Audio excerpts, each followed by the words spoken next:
ओहो, जल्दी हाथ चलवा। तू लोगन का बहन ले सफाई चलत बा। मेहमान के आवे के वक्त हो गइल बा, जल्दी करा। नमस्ते नमस्ते। इतना लेट कर देला तू लोग हैं? ओके तैयार के करी। जा अपने सहेली के तैयार कर जा। अरे माधव, ई का कैला तू? अरे भाई ओके बीच में न रखा, किनारे रखा, वहाँ किनारे।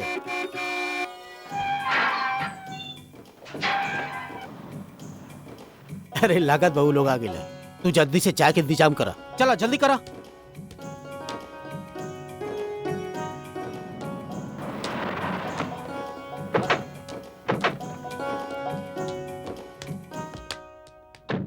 नमस्ते बहन जी। प्रणाम भाई साहब।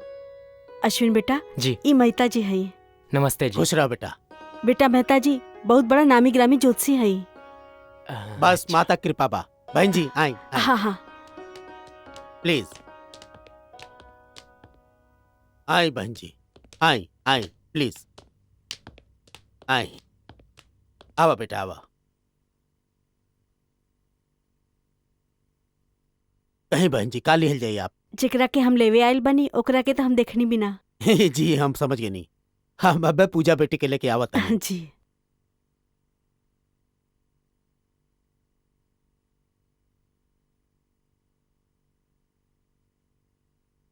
बेटा जी। पूजा बहुत खूबसूरत बनी। हाँ माँ, हम पूजा के तस्वीर दिखले बनी।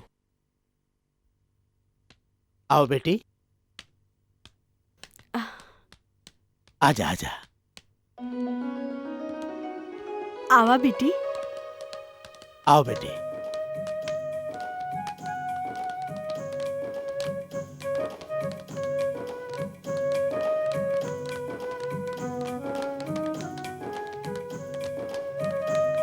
बहन जी हमारी बेटी है पूजा। और बेटी पूजा, ई श्रीमती चौधरी बाणी, ई इनकर बेटा अश्विन। नमस्ते। नमस्ते जी। खुश रहा बेटी। और बहन जी पूजा के सहेली लोबाड़ी, पूनम, एकता और किरण। नमस्ते। नमस्ते। नमस्ते। आवा बेटी हमारा पास बैठा। जा बेटा।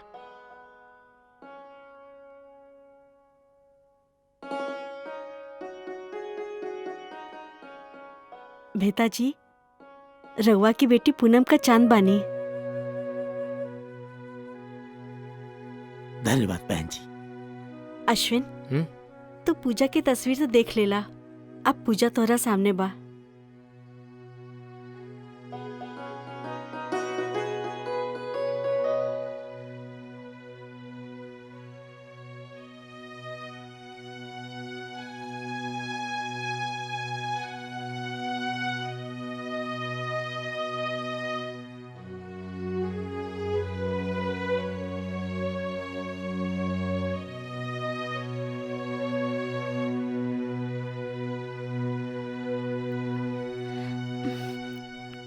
का कल जा?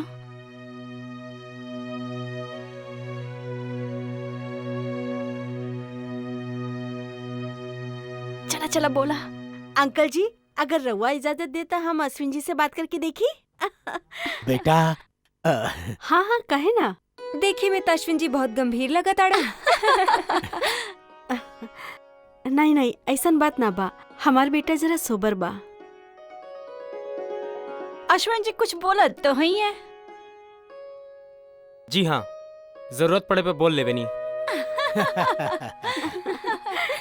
और तू लोगन के कुछ और पूछे बस शैतान। बहन जी हमार ख्याल बा अगर ये दोनों एक दूसरे से बात करल चाहे तो। हाँ हाँ काहे ना।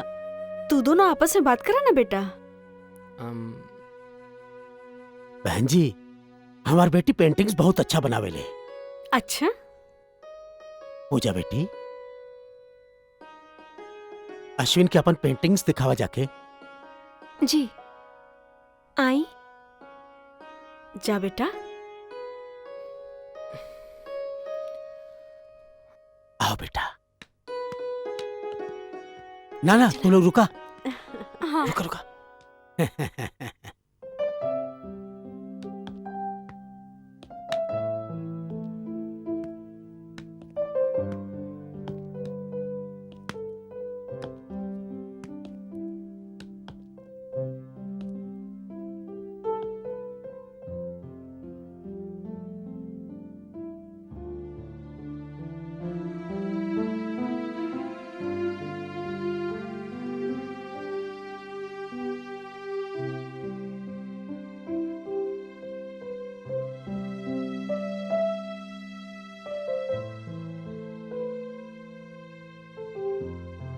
अश्विन जी,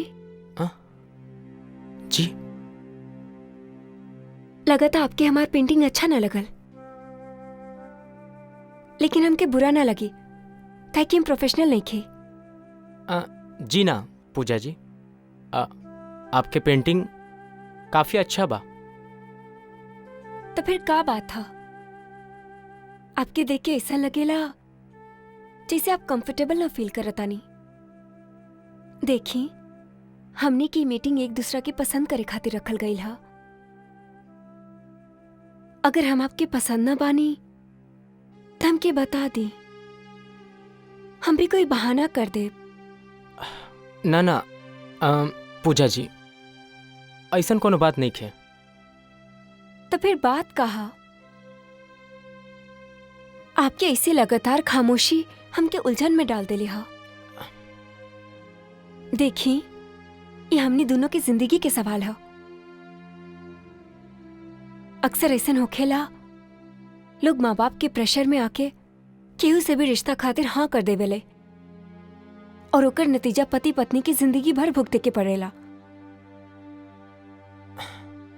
पूजा जी, हमार खामोशी के वजह ई ना हा पूजा जी। हमार खामोशी के वजह कुछ और बा पूजा जी। दरअसल अरेंज मैरिज के सबसे बड़ा प्रॉब्लम ई बा कि लड़का और लड़की एक दूसरे के बारे में कुछ भी ना जाने ले। उनके एक दूसरे के मिजाज, एक दूसरा के टेम्परामेंट, एक दूसरा के पसंद नापसंद के बारे में कुछ भी ना पता होला। और सच्चाई ई बा पूजा जी की हम ई शादी खातिर तैयार ही ना रही। बिना हमरा के देख ले, बिना हमरा से मिले, बिना कोनो बात कैले, बिना जानले आप ये फैसला कैसे कर लेनी? अभी हम कुछ फैसला नहीं कैले पूजा जी।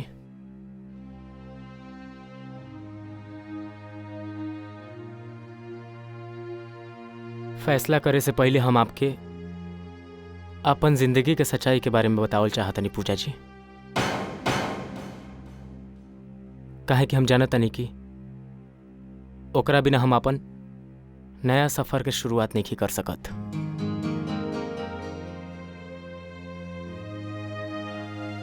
पूजा जी, हमारी खामोशी की वजह एगो लड़की बड़ी। उनका नाम रहे छाया।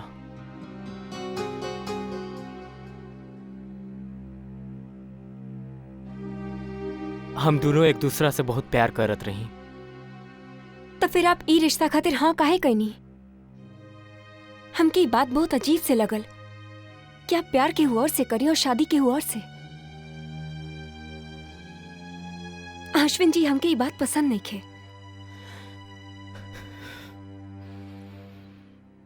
आप बिल्कुल ठीक कहता नहीं पूजा जी, आप बिल्कुल ठीक कहता नहीं। हमरा भी ये बात पसंद नहीं खे। पूजा जी, हम और छाया कॉलेज में एक साथ पढ़त रही। हमरा खातिर उनकर प्यार दीवानगी के सारा हद पार कर चुकल रहे। वो इतना पॉजिटिव रही कि हमरा कोनो लड़की के साथ तका, कोनो लड़की के स्टैचू के साथ भी बर्दाश्त ना कर सकत रही। और अब जानता नहीं, ए वजह से आए दिन कोनो न कोनो हादसा होखत रहे। एक दिन त छाया हद ही कर दिली। हमरा अच्छा तरह से याद बा, वो दिन हमार बर्थडे रहे। हम कॉलेज के कैंटीन में रही।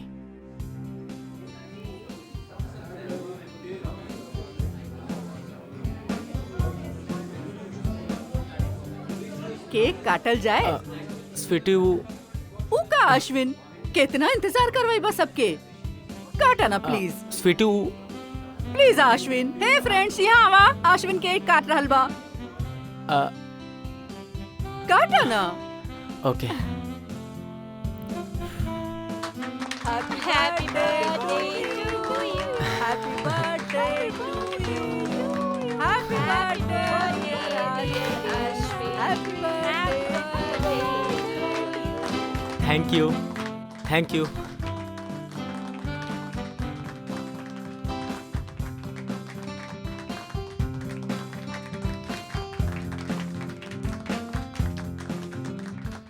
हम खियाई तो के। Happy birthday Ashwin. Thank you.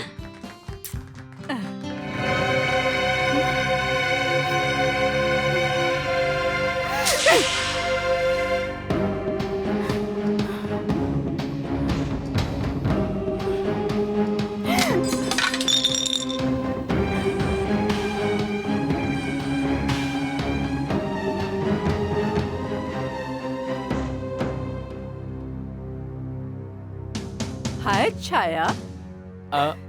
छाया छाया हिम्मत कैसे भइल? छाया किस करेंगे?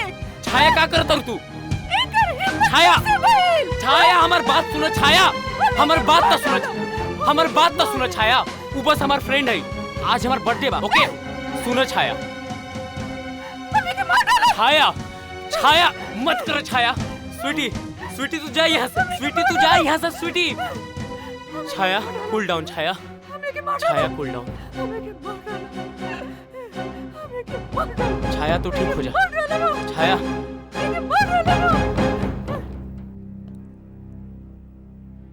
हम ही जाना तनी कि कितना मुश्किल से हम छाया के काबू में कईनी, वरना पता ना ओ दिन वो क्या कर देती।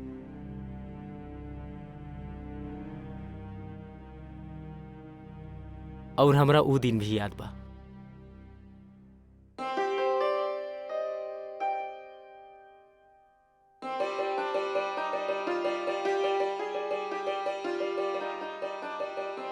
छाया बेटी, अब तू अश्विन के अंगूठी पहनावा।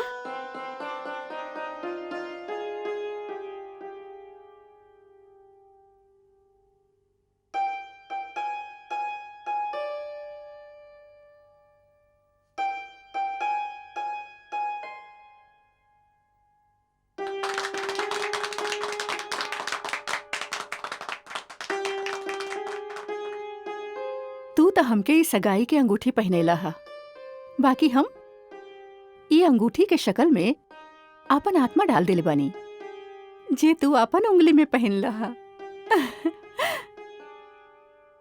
अश्विन, आज के बाद तू ऐसन बंधन में कैद हो गईल बाड़ा जैसे तू कब्बो आजाद ना हो सकत, ना ही हमार जियते में और ना ही हमार मरला के बाद।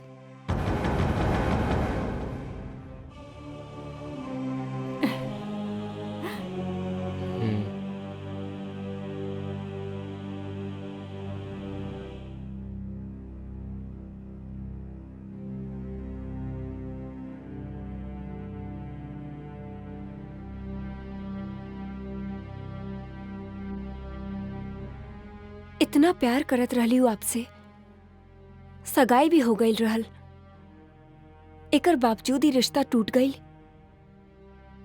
ये बात हमार समझ में ना आइल। नसीब में जोन होला पूजा जी, वो हो के रहेला। एक दिन अचानक हमर छाया हमरा छोड़ के चल गईली। चल गईली? बाकी किन्ने? होई जे जहां से कोई लौट के वापस ना आवेला।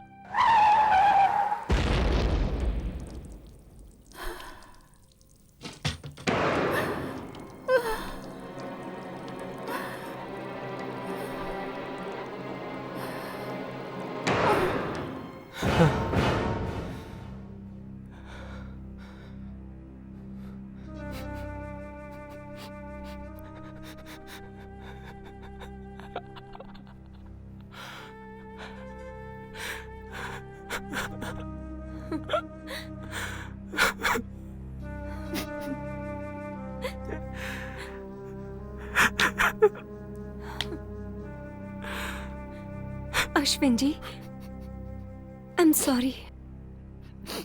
हमके बहुत अफसोस है।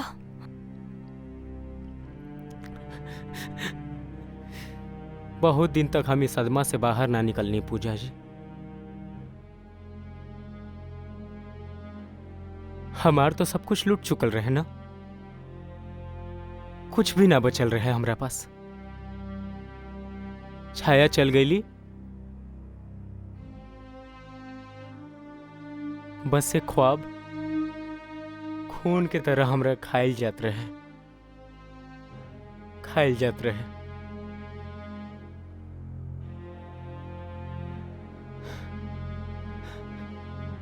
फिर एक दिन माँ और हमार दोस्त हमरा के समझाइले। वो लोग हमरा से कहले कि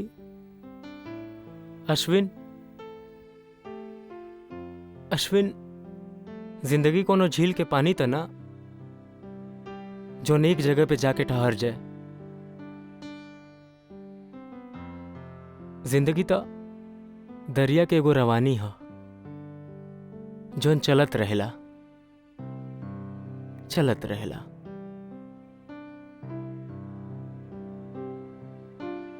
माँ के बात सुन के हम आपसे और हालात से समझौता कर लेनी। और देखी ना, ये महज इत्तेफाक ही है कि माँ जोन लड़की के पहला तस्वीर हमरा के दिखैली वो आपके रहे।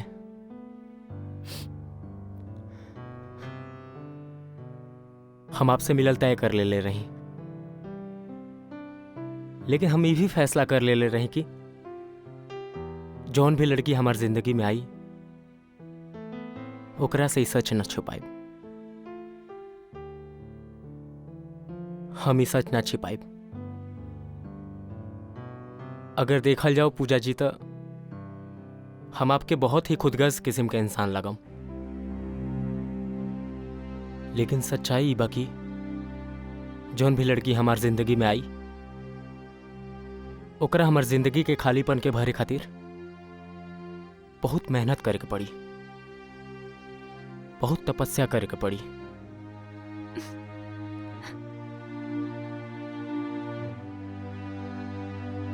पूजा जी, हम आपसे कोनो बात नहीं खींची पहले। अगर आप चाहें तो आप ये रिश्ता से इनकार कर सकता नहीं। जौन कुछ भी हमारे दिल में रहे वो हम आपके बता देनी। आगे आपकी मर्जी बा, आपके फैसला बा। अश्विन जी, हम फैसला कर ले बानी। आपकी सच्चाई से हम इतना इम्प्रेस होखल बानी कि हम आपके साथे जिंदगी गुजारे के फैसला कर ले बानी। काहे कि हमकी बात पे पूरा भरोसा है कि जे लोग सच बोले ले उ कबो के दूसर के फीलिंग के ठेस न पहुंचावे ले।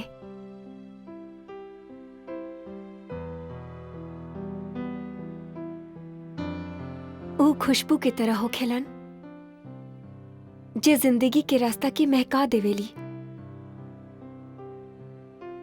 रहुआ के दिल में प्यार खातिर बहुत जगह और वो दिल में हम अपना खातिर जगह बना ले। अब हम आपकी ज़बानी सुने चाहता नहीं।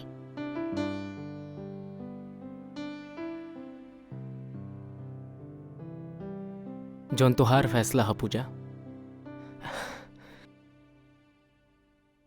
वह हमार भी फैसला बा।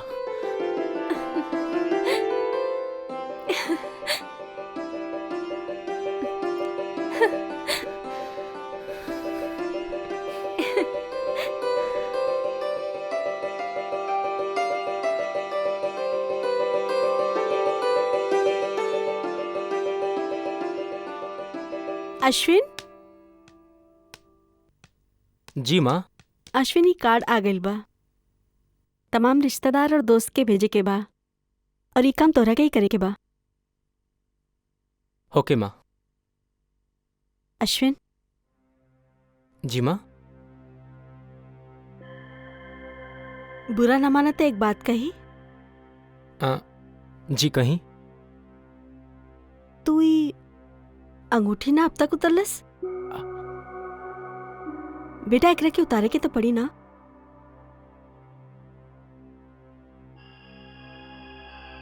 तू तो हमके अपन सगाई के अंगूठी पहनैले बड़ा, लेकिन हम अपन आत्मा डाल देले बड़ा।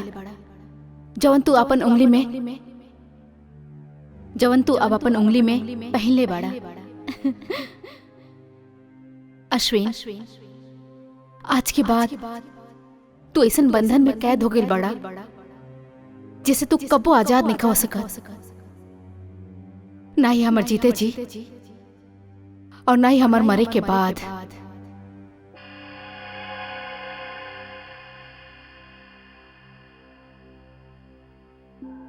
अश्विन, अश्विन। हाँ जी माँ। का भेल बेटा? हम मानता नहीं। पूजा एगो अच्छी लड़की बा, समझदार बा। कल जब वो तोहरा के अंगूठी पहनाई तो फिर एकरा के माँ हम एकरा निकाले के बहुत कोशिश कईनी, लेकिन ये बहुत टाइट हो गई बा, निकलते नहीं खे। दा हम कोशिश करता नहीं। जी। हाँ का भइल माँ? कुछ झटका सा लागल। ओके तू घबरा मत माँ, हम एकरा साबुन लगा के निकाल लेब। ठीक बा? ठीक बा बेटा।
हे भगवान।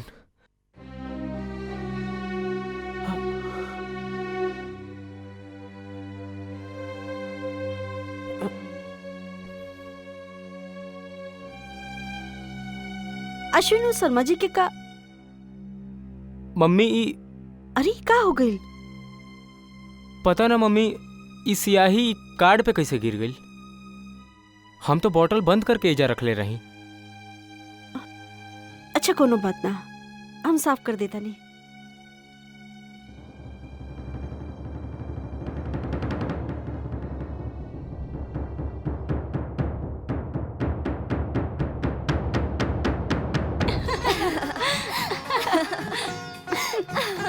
आई आई, आराम से बैठिया।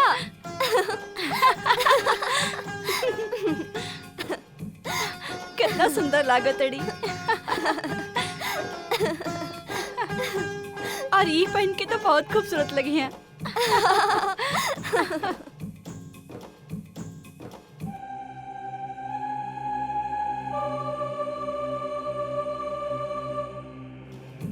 हाय का लाग रहल बाड़ू।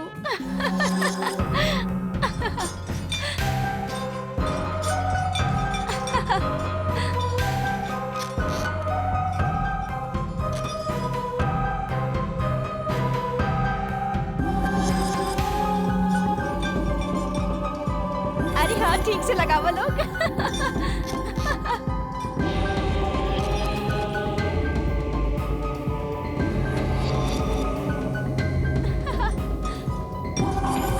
हाँ हाँ,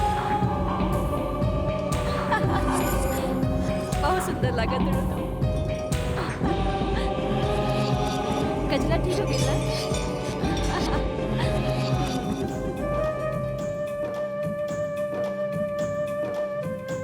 अब तो और भी प्यारी लाग रहल बड़ू। है ना? हाँ। क्यों के नजर ना लगे तो आगे।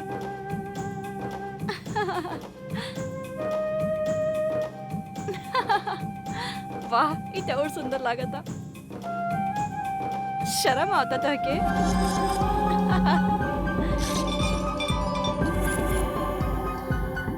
बहुत सुंदर लागत अड़ी ना।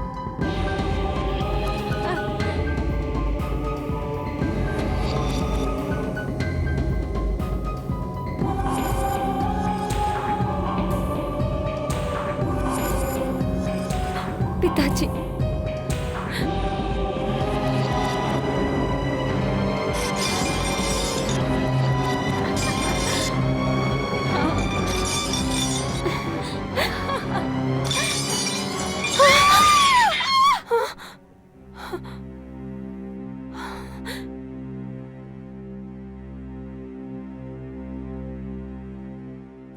हे माता, तोर बहुत कृपा। अनहोनी होला से बच गए, वरना कुछ भी हो सकत रहे। तारा कोट कोट प्रणाम माता, हमार बच्ची बच गए।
अरे ये क्या होता? रुक। अश्विन, अश्विन, अरे अरे क्या तो बचावे? अरे अरे घोड़वा क्या हो गए?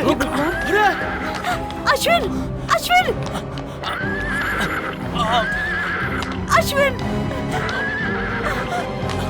अरे कोई बचाओ, अश्विन।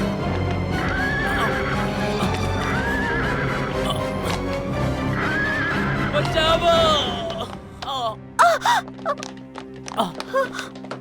अश्विन, अश्विन तू ठीक बना? हाँ हम ठीक बानी। शुक्र बा भगवान के एगो बुरी घड़ी टल गई। माँ मुहूर्त के वक्त निकलत जाता, चली। पर बेटा तू माँ हमरा कुछ नहीं भाई, ठीक बानी। चलो चलो जाओ। चला चला बेटा। चलो।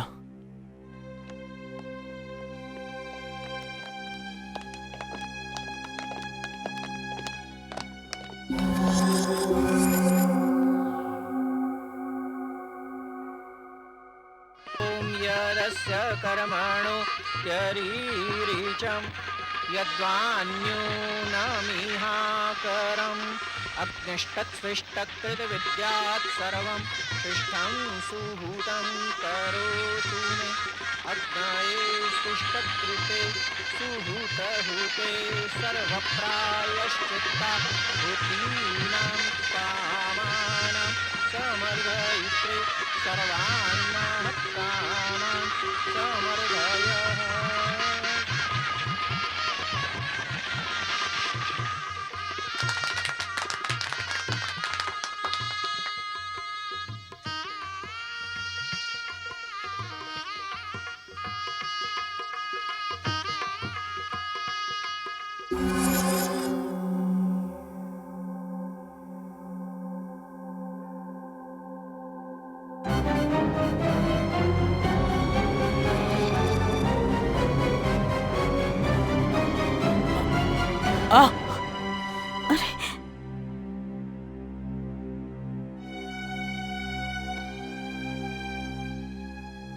अश्विन बेटा। हाँ जी। फूल में कोनो काटा ते ना रहे? ना वो कोनो बात ना, एके दोबारा पहिरा दो। ना श्रीमान जी, गिरल माला अशुद्ध होला, एके ना पहिरावल जा सकेला। ए ले दूसर माला पहिरा दे। जी पंडित जी।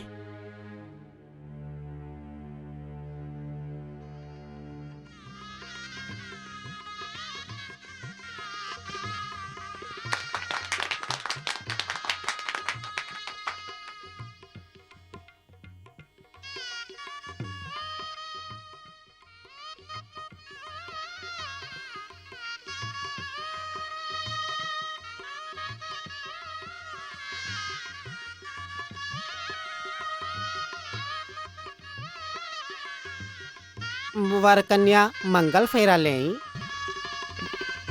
ॐ मर्यमणं देवं कन्ययाग्निमयक्षत स नो अर्यमा प्रेतो मुञ्चतुमापते इमं नार्यमुपब्रुवते लाजानामावन्तिकः आयुष्मानस्तु मे पतिरेधन्तां ज्ञातयो मम इमं लाजावपाम्यग्नौ समृद्धीकरणं तव मम चतुभ्यं संवननं तदग्निर्मन्यतामिवः। अब सिंदूर से मांग भरी। ॐ सुमंगलिर्यं वधुरिमां समेत पश्यत सौभाग्यदत्ते यथा विपरेतनः।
शर्मावत का?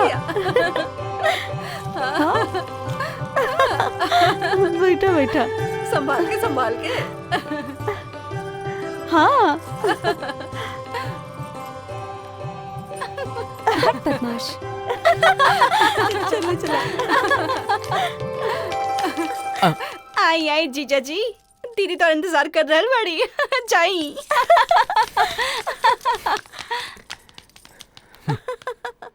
अरे ई दरवाजा ना खुली।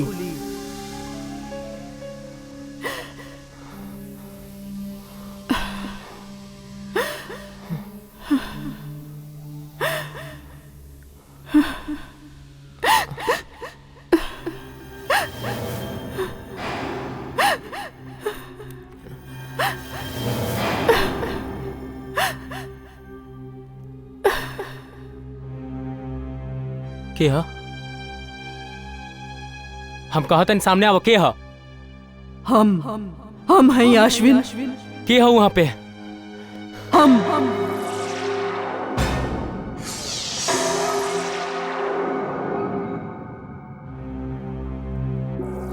अश्विन।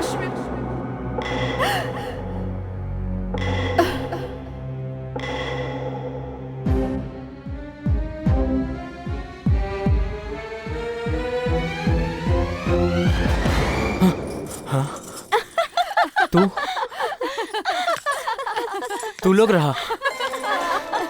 हाँ मिल जीजा जी। अरे दरवाजा ना खुला। हाँ हाँ दरवाजा। हाँ दरवाजा तो खुल गई। अब हमार सहेली के इंतजार मत करवाइया, जाई ना। अरे जाई जीजा जी।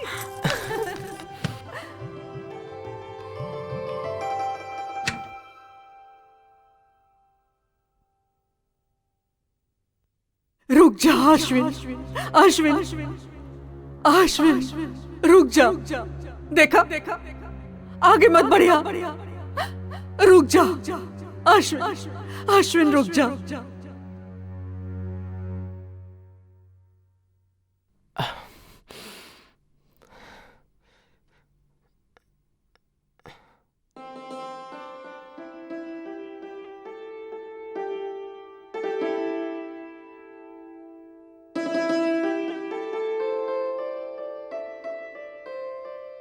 पूजा, हम तो हर तस्वीर देख ले रही। बहुत अच्छा लगल रहे हमरा। फिर हम तारा रूबरू देखनी, तब तू हमरा और भी अच्छा लगलो। और आज तुम्हारी सुंदर रूप के देख के हमरा पास बयां करे खातिर शब्द ही नहीं खे। पूजा, ई घूंघट के उठावे से पहले हम तारा से कुछ कहल चाहता नहीं। देखा, हम एगो नया और खूबसूरत जिंदगी के शुरुआत करे जाता नहीं। और आज हम तोहरा एगो वजन देवल चाहता नहीं कि हम अपना तरफ से हमेशा तोहरा के खुश रखे के कोशिश करब। तोहर जज्बात के कभी ठेस ना पहुंचाई पूजा, कबो ना।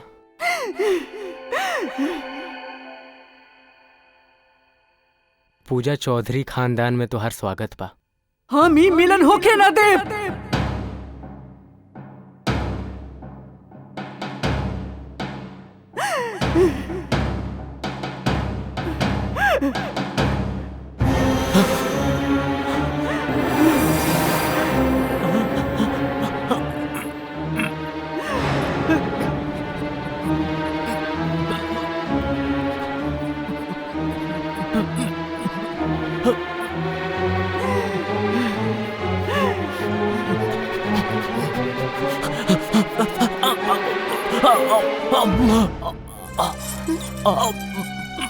अश्विन अश्विन अश्विन अश्विन का भइल तोके? अश्विन अश्विन अश्विन अश्विन का भइल तोके? अश्विन अश्विन माँ जी। अश्विन अश्विन माँ जी। अश्विन माँ जी।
डॉक्टर साहब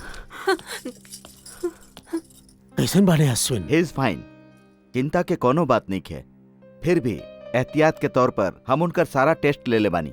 हमरा ख्याल से वो बिल्कुल ठीक बाड़े। आप उनका घरे ले जा सकत बानी। डॉक्टर साहब, हम आपके कैसे समझाएं? पता ना अचानक इनके का हो गए रहे। इनकर हालत देख के ऐसा लगत रहे जैसे जैसे बिजली के तार छूले ले होखन। हो सकत भाई दिमागी थकान के वजह से भइल होके, वरना हमरा त ऐसन कोनो बात दिखाई नहीं दे रहल। He is perfectly fine.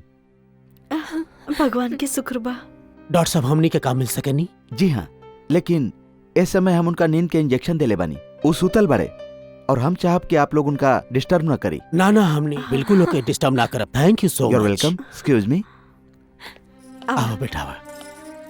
वो ठीक बाड़े बेटा, आवा। तू लोगन में की हुई जान ना पाई कि आश्विन के ई दौरा कैसे पड़ल।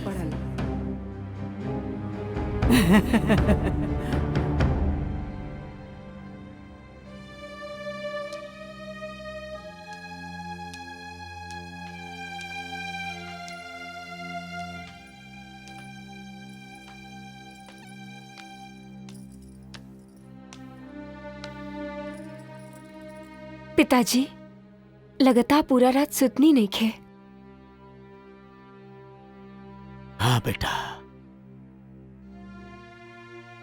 पूजा बेटी, हमरा के बहुत आश्चर्य होता कि अश्विन के बेहोशी के कारण डॉक्टर्स के भी पता ना चलल। पिताजी, हमके तो अश्विन की चिंता है। रस्म की वजह से हम आपके साथे चले नहीं, लेकिन हमार ध्यान तब भी होइचे बा।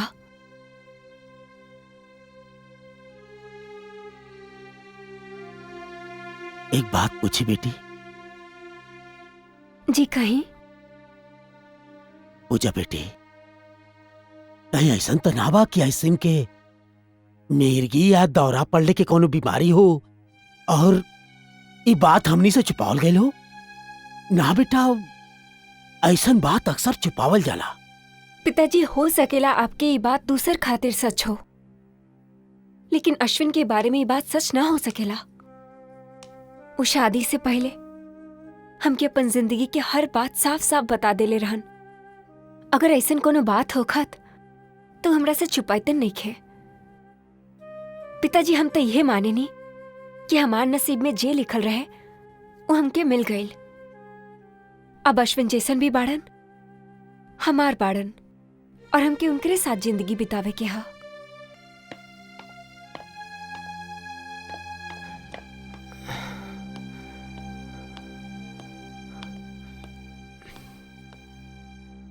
गुड मॉर्निंग माँ।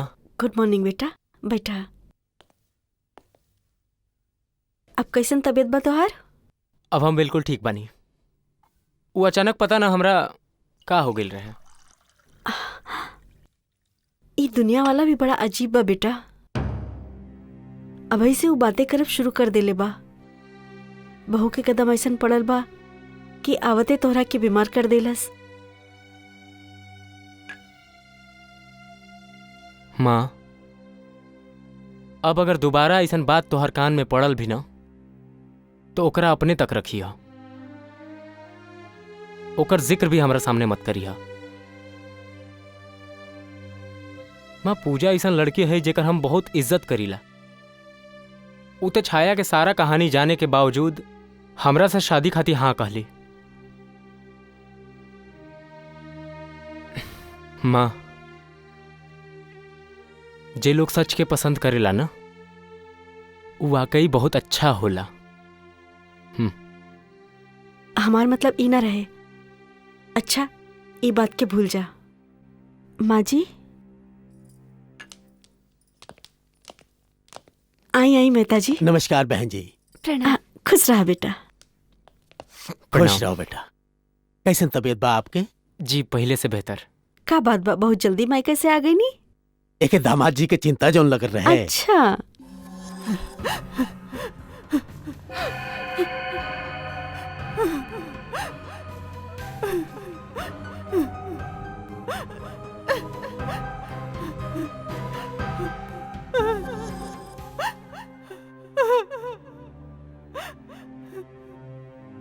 पिताजी, ई आवाज कैसन बा? आवाज? कैसन आवाज?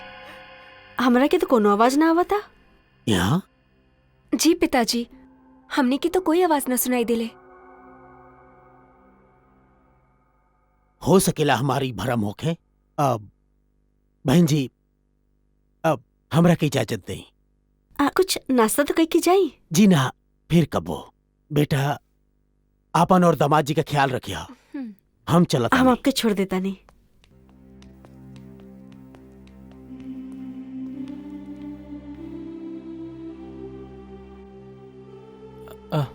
पूजा, कल रात जौन हादसा भइल वो अब तक हमार समझ में ना आइल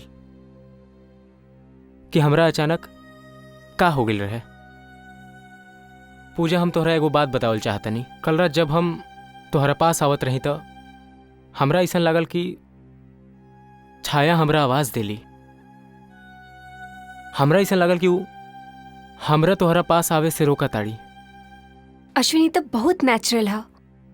रउआ जेकरा से प्यार कईनी, जेकरा खातिर अपन आँख में सपना सजैले हो खब, ओकर बजाय केहू और के साथ रउआ के फेरा हो जाए।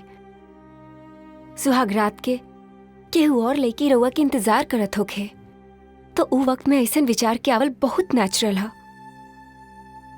अच्छा सुनी, तहरा पास छाया के कोनो तस्वीर है?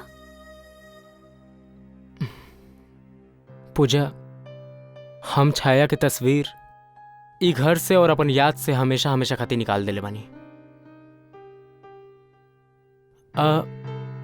पूजा, एगो कॉन्वोकेशन के तस्वीर बा हमरा पास।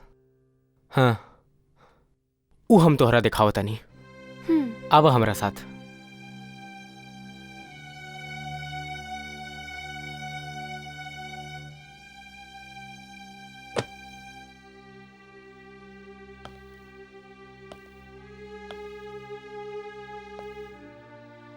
पूजा, ही देखो, ई है छाया।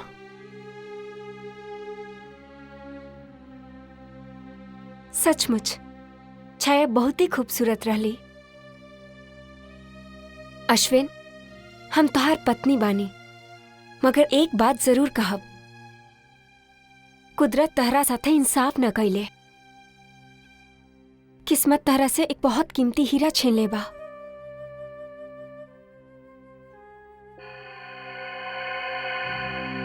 हमरा दा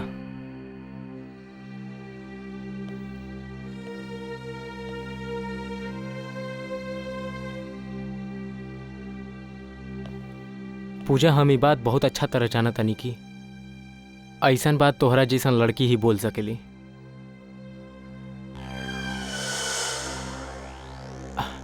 तू जान तरु, तू बहुत अच्छा बाड़ू। हाँ।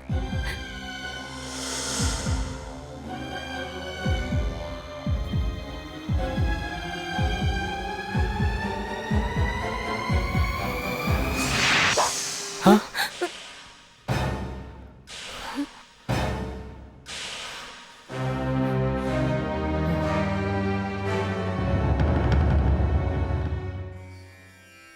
या देवी सर्वभूतेषु शक्ति रूपेण संस्थितां नमस्तस्तै नमस्तस्तै नमस्तस्तै नमो नमः।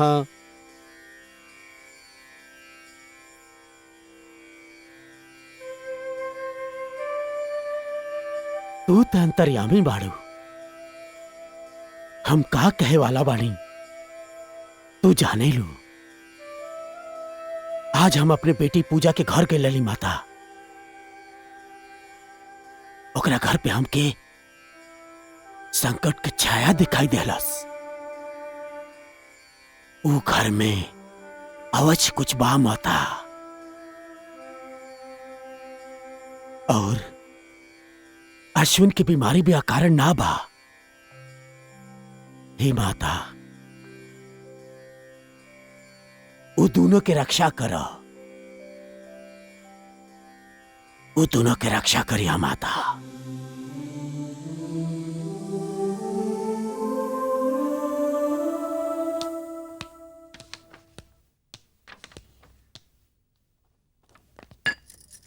आवो।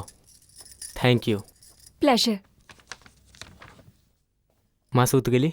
हाँ, लेकिन लगता आज आपकी रात भर जगह की इरादा बा। पूजा कुछ जरूरी चेक पे साइन करे के बा, और जहाँ तक सूते के बाद बता, आज हमार सूते के कोनो इरादा नहीं खे। कोनो खास वजह? वजह बा ना, और ऊ वजह ई बाकी हम आज तोहरा से ढेर सारा बात करल चाहतनी पूजा। तोहरा और अच्छा तरह से जानल चाहतनी, एक ऐसा रास्ता के तलाश करल चाहतनी जेकरा पे हम दोनों साथ मिलके हम सफर जैसन चल सकी। अश्विन, हम आपकी जिंदगी में कोनो यात्रा के कोनो मोड़ न बानी, नहीं हम जब पड़ाव के तरह आयल बानी। हम तैजे रहे आयल बानी, ऐजे ठहरे आयल बानी, आपकी जिंदगी के सब खुशियां देवे आयल बानी। हमके जितना मिली ओके हम माथा से लगा के स्वीकार करब।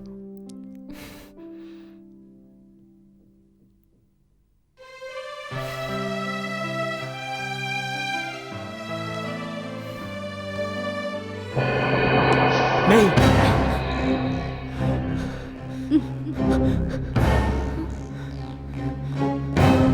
तू सिर्फ एगो वहम बाड़ू, तू सच नहीं खू। ई वहम ना, सच्चाई बा, सच्चाई। अश्विन, ये आप का कह रहल बानी? ना पूजा, हम तोहरा से नहीं कहता, हम एकरा से कहता नहीं। ये हमार जहन के काबू में करल चाहता रही। देखा देखा, तू हमार बीतल कल हऊ, हमार सामने से हट जा। हम कहता नहीं, हमारे सामने से हट जा। अश्विन, हमनी दोनों के अलावा इजब केहू नहीं खे। ना, हम तू दोनों के बीच में एगो ऐसन दीवार हई जेके तू पार न कर सकेला। हम हरगिज बर्दाश्त ना करब। ना पूजा, पूजा प्लीज हमारे पास आवा। ई वहम के असली रूप मत बने दो। पूजा हमार मदद करो, प्लीज हमारे पास आवा। पूजा। अश्विन, हम आपके सामने ही तक खड़ा बानी। पूजा हमारे पास आवा, हमारे पास आओ पूजा। पूजा हमारे पास आओ पूजा।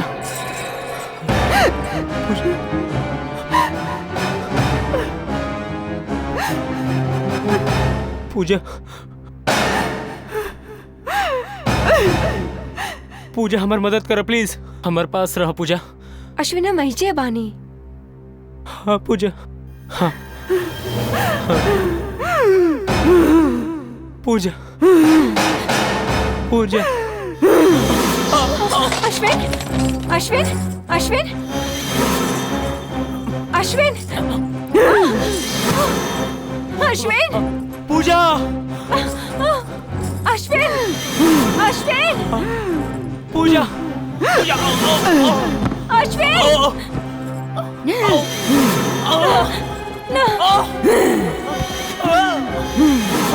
अश्विन,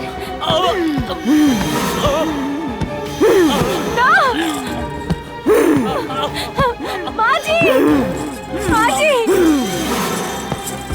माँ जी, माँ जी, माँ जी, माँ जी।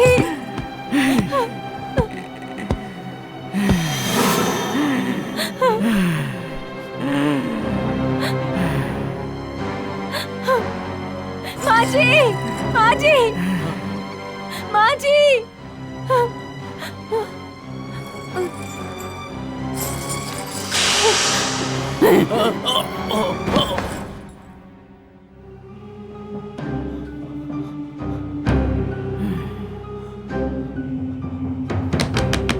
अश्विन, अश्विन बेटा दरवाजा खोला।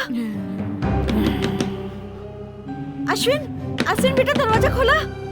अश्विन, अश्विन, अश्विन।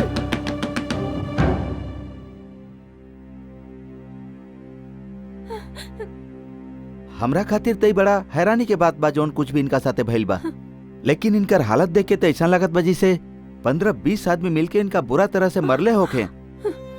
और ये सब वह कमरा में भइल जहाँ पर सिर्फ आप दोनों रहनी।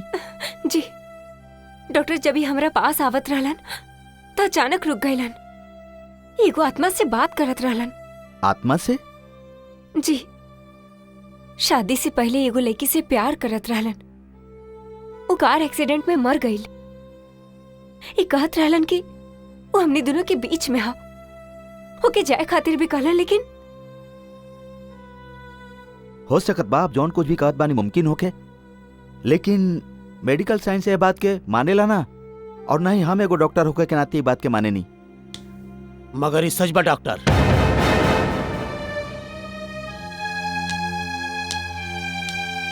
आपके मेडिकल साइंस ऊपर यकीन करे या ना करे, आप ऊपर यकीन करे या ना करे, पर ये सच बा। लेकिन डॉक्टर साहब ये वक्त सिर्फ आप ही बताई कि इनका तबीयत कैसन बा। सीरियस नहीं खन। एकर मतलब एक के हॉस्पिटल में रहा जरूरी नहीं है। जी ना, आप इनका घरे ले आ सकत बनी। लेकिन मेहता जी, आप इत्मीनान रखे बहन जी, दामाद जी का इलाज हॉस्पिटल में ना घर पर भी हो सकेला, और ये बात हम बड़ा सोच समझ के कहता नहीं। मेहता जी, अब जैसा रहुआ ठीक समझे, हमार तो अकल काम ना करता। घबराई ना बहन जी, और हमारी एक बात के मानी, जब तक हम एक कारण ना जान जाए, ये अपने कमरा में ना रही हैं, आपके कमरा में रही हैं। डॉक्टर साहब, हम इनकरा के कब ले जा सकेनी? वो अब बिल्कुल ठीक पड़े, आप उनका घरे ले जा सकत बनी। थैंक यू सो मच डॉक्टर।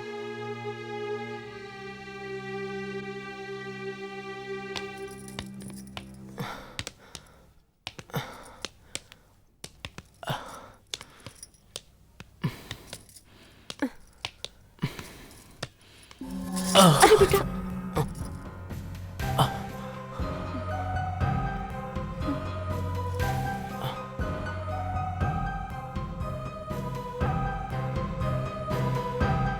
पूजा बेटी, दामाद जी के जल्दी से अपना कमरा में ले जा, संभाल के। जी।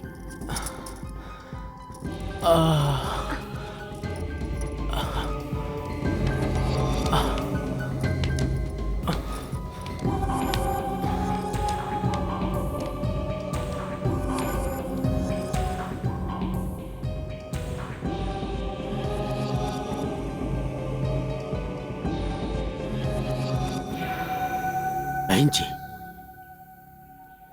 ये आवाज सुना था नहीं आप?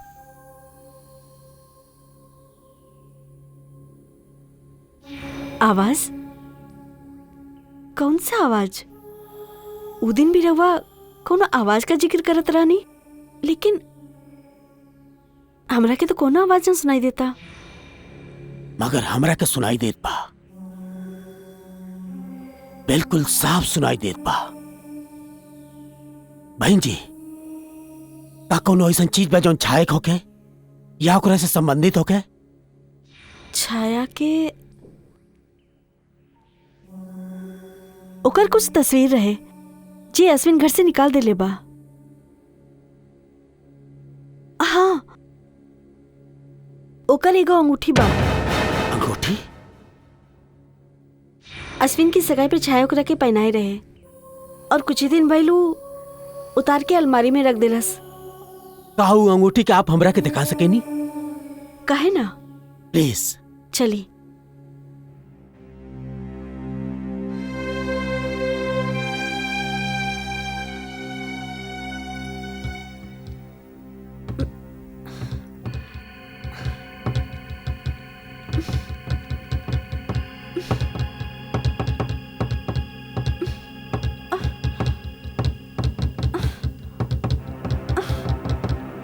बहन जी का बात बा? ई अलमारी ना खुला था। एक बार फिर से कोशिश करी। का भाई माँ जी? बेटा ये अलमारी ना खुला था। हम कोशिश करत तानी। अच्छा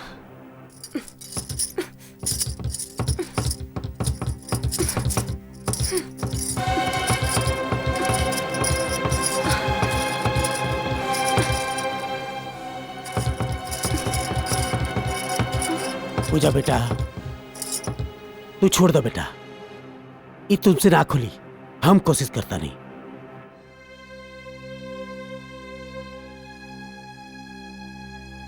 ओम या देवी सर्वभूतेषु शक्ति रूपेण संस्थिताम नमस्तस्तै नमस्तस्तै नमस्तस्तै नमो नमः।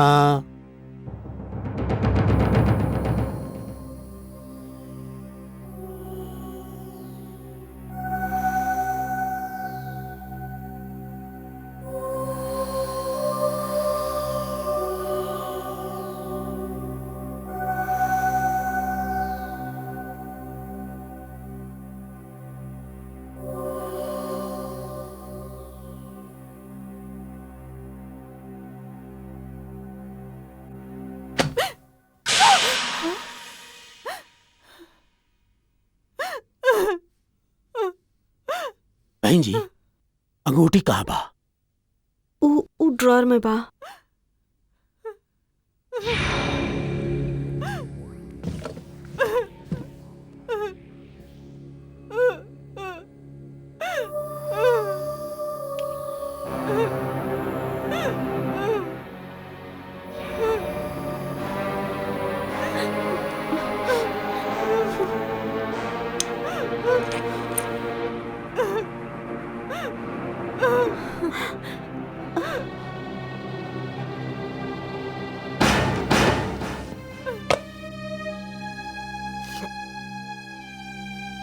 भाई साहब हमार बेटा की का हुई? पिताजी सब का हो रहा?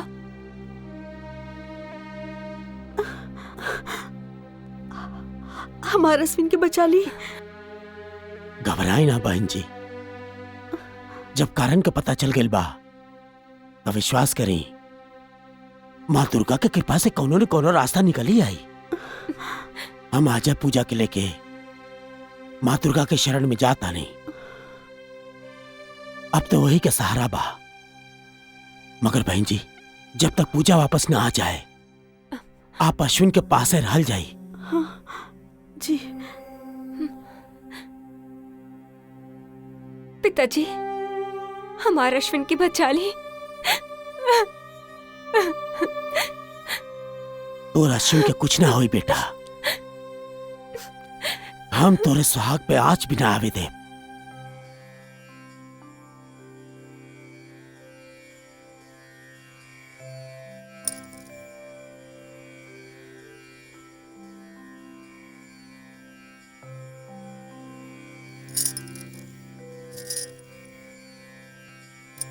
पूजा बेटी,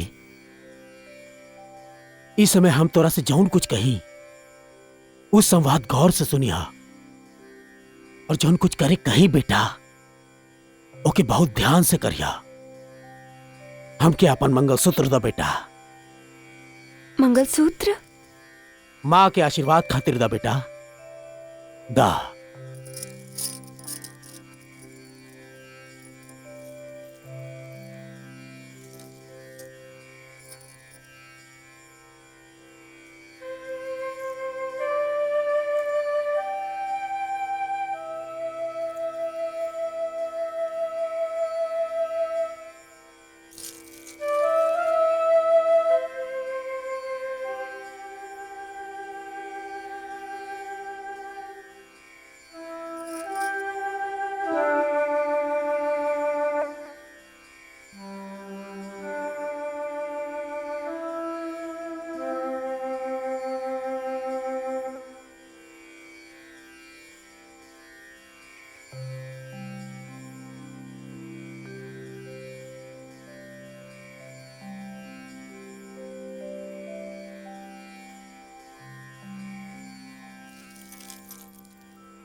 इला पूजा बेटी एकरा का पहन ला।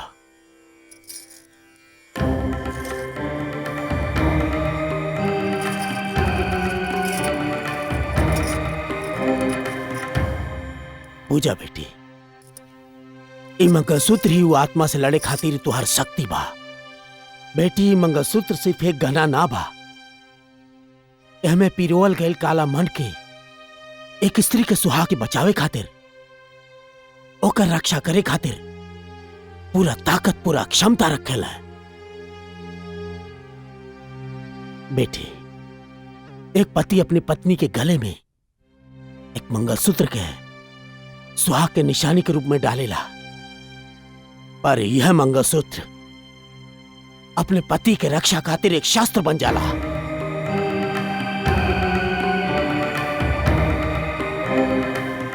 और यह शास्त्र तुम्हारे पति के रक्षा करी। बेटी तुम्हें अपने विश्वास के चट्टान की तरह मजबूत बनावे के बा। अगर तू ऐसा ना कैलस न तो छाया की आत्मा तोहरा पति से तोहरा के छीन के ले जाई। ना पिताजी, आप ऐसे मत बोले, हम ऐसे ना होके दे। बस बेटी बस, हमरा के तोहरा से यह सुने के रहे।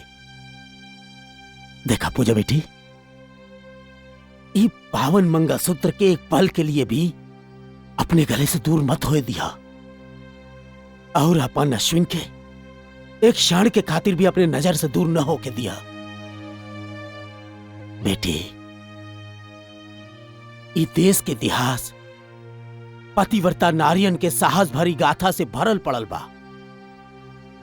ई वह देश बा बेटी जहां सावित्री यमराज से अपने पति सत्यवान के प्राण वापस ले आयल है। फिर तुहार सामना तो एक साधारण से स्त्री छाया के आत्मा से बा। पिताजी हम लड़ब, अश्विन के बचावे खातिर ई आत्मा तका मौत तक से लड़ जाइब।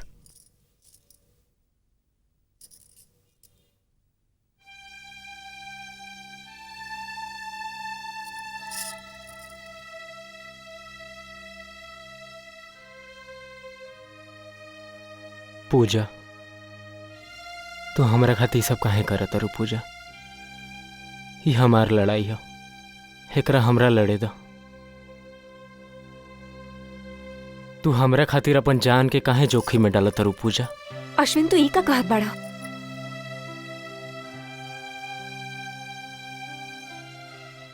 हम तोहरे साथे अग्नि के साथ फेरा लेनी हा, साथ जी के वचन देनी हा, तोहर नाम के सिंदूर अपन मांग में भरनी हा, तोहर नाम की मंगलसूत्र पहननी हा।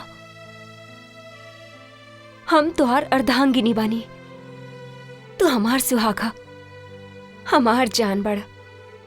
अभी लड़ाई तोहार ना हमार हो।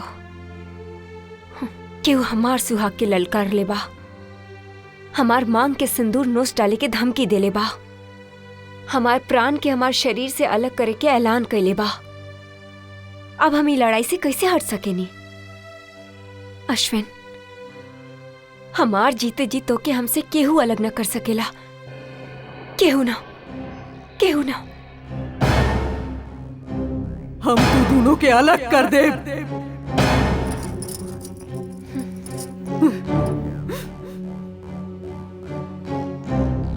अश्विन सिर्फ हमार हा, सिर्फ हमार। हम ओके हमेशा अपन जान से ज्यादा प्यार कैनी। हमार जियत जी केहू के हिम्मत ना भइलो के छुए के, और अब भी हम एके केहू के छुए ना देब। काहे कि वो सिर्फ हमार हा, सिर्फ हमार। ना अश्विन तुहार रहल, अब वो हमार पति हा, हमार सुहाग हा। ना ओकर कोनो संबंध नहीं के हो सकत तुहार साथ। काहे कि तुझसे कबो प्यार ही ना कैलस। उसे प्यार हमसे कैला है, सिर्फ हमसे। सगाई की अंगूठी पहनावत समय हम उसे कहले रही कि अब वो ऐसा बंधन में बंध गई हा जैसे वो कब्बो आजाद नहीं के हो सकत, न हमार जियते में और न हमार मरला के बाद। और ये बात हम साबित करके रहा।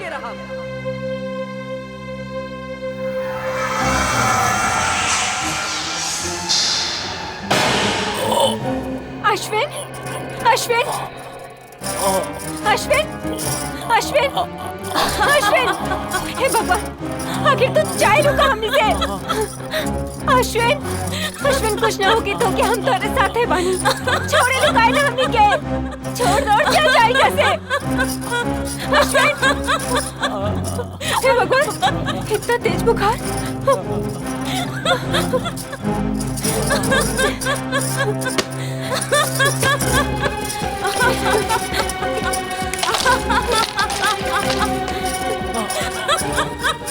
अश्विन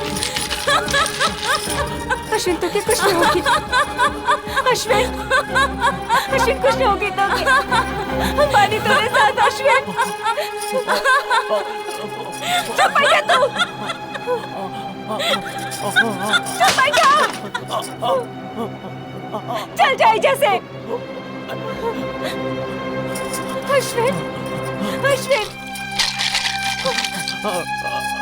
अश्विन तो क्या कुछ नहीं होगी तो क्या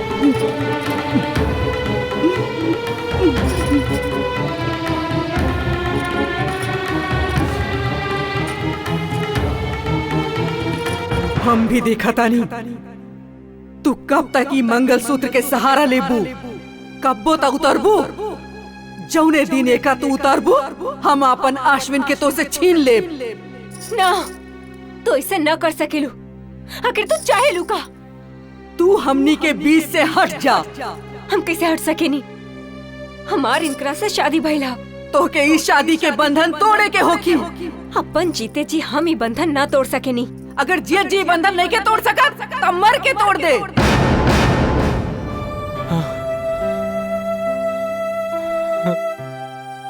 अगर हम मर जाई तब तक चैन से जिए देबू ना हमारा अश्विन के अगर तू मर गईलू तो ओके हम मुक्त कर देब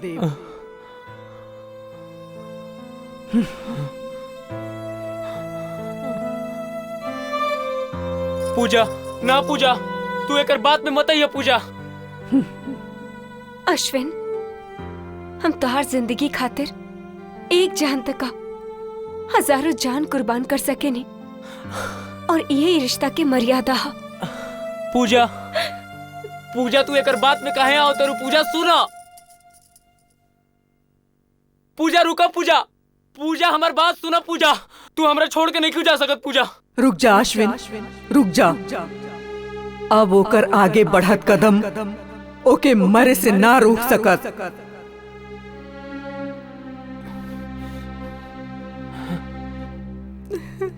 तू कहा ताड़ू कि तू हमरा से प्यार करेलू बा न छाया हम भी पहले यही सोचत रही लेकिन हम गलत सोचत रही तू झूठ बोला तारू छाया तू केहू से प्यार ना करेलू ना अश्विन हाँ तोहरा जाए के बाद हमार जिंदगी मौत से बदतर हो गई रहे छाया तोहरा जाए के बाद तोहर याद के जख्म पर मरहम लगावे खातिर कोई ना रहे तोहर जाए के बाद हमार जिंदगी मझधार में बिना पतवार के कश्ती की तरह डूब गई रहे छाया तब ऊ अनजान लड़की ई कश्ती के डूबे से बचैलस ओकरा बचैलस जोन ओकरा से ना तोहरा से प्यार करत रहे आज वह लड़की तोहर प्यार के जिंदा रखे खातिर मौत के गले लगावे चल गई छाया तू कहेलू कि तू हमरा से प्यार करेलू हाँ कैसन प्यार है तहार जेकरा से प्यार करेलू ओ करे के मार देवल चाहत रू आज हम तोहरा से एगो बात कहता नहीं छाया तू प्यार के काबिल ही नहीं खू I hate you Chhaya I hate you Pooja Pooja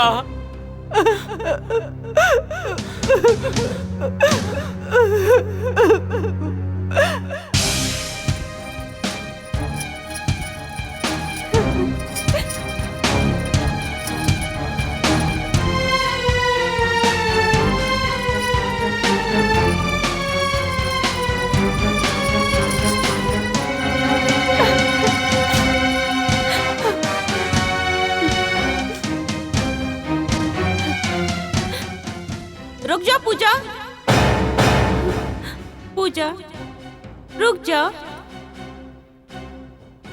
रुक जा पूजा, मत जा। तू तू एजा कहे आइल बाड़ू? आखिर तू चाहे लू का हमरा से? हमके मरे कहे ना देवेलू तू? हमके मर जाए दा।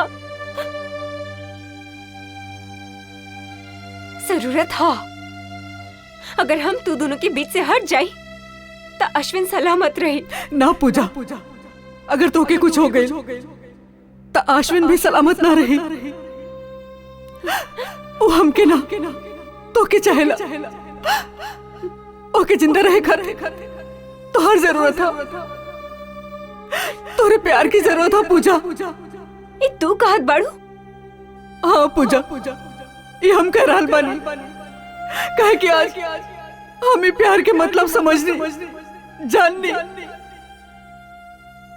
हमार प्यार की कहानी था शुरू होके के पहले ही खत्म हो गई रहे पूजा।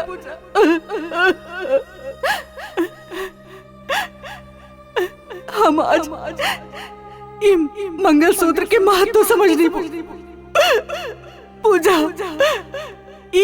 केवल सूत के धागा नहीं खे, ये आस्था के वो कवच है जेमे बहुत शक्ति है। हम वचन देता नहीं कि आज के बाद हम तू दोनों के बीच में कब बोना आई। जा खुश रहा। पूजा पूजा हमारी बात सुनो पूजा, पूजा हमरा छोड़ के मत जाओ। पूजा पूजा अश्विन, पूजा सुना पूजा, पूजा पूजा हमारी बात सुना पूजा। जा पूजा जा। अश्विन, अश्विन, पूजा अश्विन, पूजा मेरे पास आओ पूजा। पूजा हम ठीक बानी। नहीं तो के कुछ भइल ना? हमरा छोड़ के मत जा पूजा, हमरा छोड़ के मत जा, हमरा छोड़ के मत जा पूजा।